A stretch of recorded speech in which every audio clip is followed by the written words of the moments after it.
My name is Darlene Hart. I'm the CEO and the founder of a company called U.S. Tax and Financial Services. We are a firm of U.S. tax accountants and lawyers, and we specialize in the foreign side of the U.S. tax law. We've been in business since 1986. We have about 70 professionals. We're all lawyers and accountants, and we have offices in London, Zurich, Geneva, and Stockholm. We have no offices in the United States. Sorry. There's too much competition there. So we concentrate really on the foreign side of U.S. tax law. We deal with a lot of the 7 million Americans living outside the United States, as well as a lot of foreign nationals investing in the United States, or Americans living abroad, expatriating, or foreigners who want to do some pre-immigration planning. And we deal with an awful lot of trusts.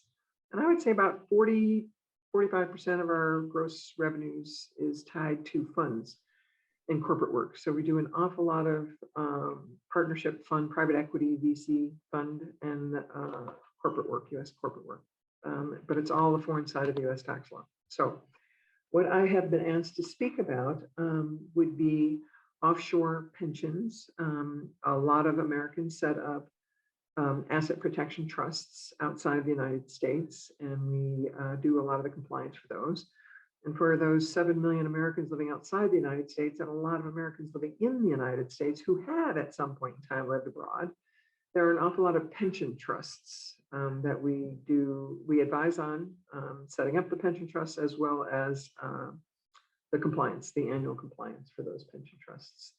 And we deal a lot with a lot of foreign nationals who have been advised to set up U.S. trusts, and they're more of a, they're what we call defective trusts. They're trusts that are set up in the United States, but governed and controlled out of the United States. So therefore, they are considered to be a foreign grantor trust for U.S.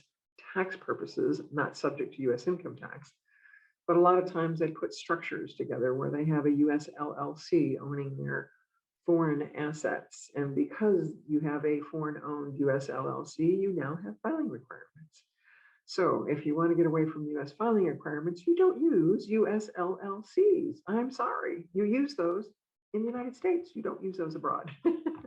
Anyway, so I plan to talk a lot about passive foreign investment companies and foreign trusts and investing abroad, Americans investing abroad or moving abroad, or basically the foreign side of the U.S. tax law.